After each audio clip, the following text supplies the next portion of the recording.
ఎక్కడో పుట్టిన పిల్ల, ఎవరో తల్లిదండ్రులు అంత ప్రేమతో పెంచిన పిల్ల ఇంటి పేరు వదిలేసింది, వంశం వదిలేసింది, తన ఊరు వదిలేసింది, తన వారిని వదిలేసింది, తన తల్లిదండ్రులను వదిలేసింది, బంధువులను వదిలేసింది, స్నేహితులను వదిలేసింది. ముక్కు ముఖం తెలియని నా కొడుకు చిటికిన వేలు పట్టుకుని నా ఇంటికి వచ్చింది. తాను మరణ సదృశమైన వేదన పొంది ప్రసవాన్ని పొందింది. నేను తాతనయ్యానని తాను పొంగిపోతాను. నా వంశాన్ని నిలబెట్టింది. మా మామగారు బాగుండాలని కోరుకుంది, మా అత్తగారు బాగుండాలని కోరుకుంది. తాను నోము చేస్తే, వ్రతం చేస్తే నా భర్త దీర్ఘాయుష్మంతుడు కావాలని అడిగింది.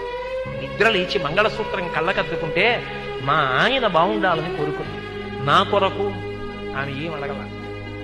తన అత్తవారి కొరకు, పుట్టింటి కొరకు. ఆ పిచ్చి తల్లి ఎక్కడో పుట్టిన పిల్ల నా ఇంటికొచ్చి ఇన్ని చేసిందే, ఆ పిల్లగా నాకెక్కువ, నా కొడుకు ఎక్కువ అంటే ఆ పిల్లే నాకెక్కువ, నా కోడలే ఎక్కువ. అందుకే నా తండ్రి నీకు మామ, నా అన్న నీకు బావ, తండ్రితో సమానం. నా తమ్ముడు నీకు మరిది. ఇప్పుడే పుట్టకపోయినా నీకు 2 ఏళ్ల తర్వాత కొడుకు పుట్టినా నీకు కొడుకు దాంతో సమానం. ఇదిగొచ్చిన కొడుకుతో సమానం. మా అమ్మకి కొడుకు ఎంతో నీకు మరిదంతే, నీకు కొడుకుతో సమానం. ఇప్పుడు ఆయనకి చెందినవన్నీ ఆమెకు చెందినవైపోతున్నాయి. అర్థమంతా ఆమెదే.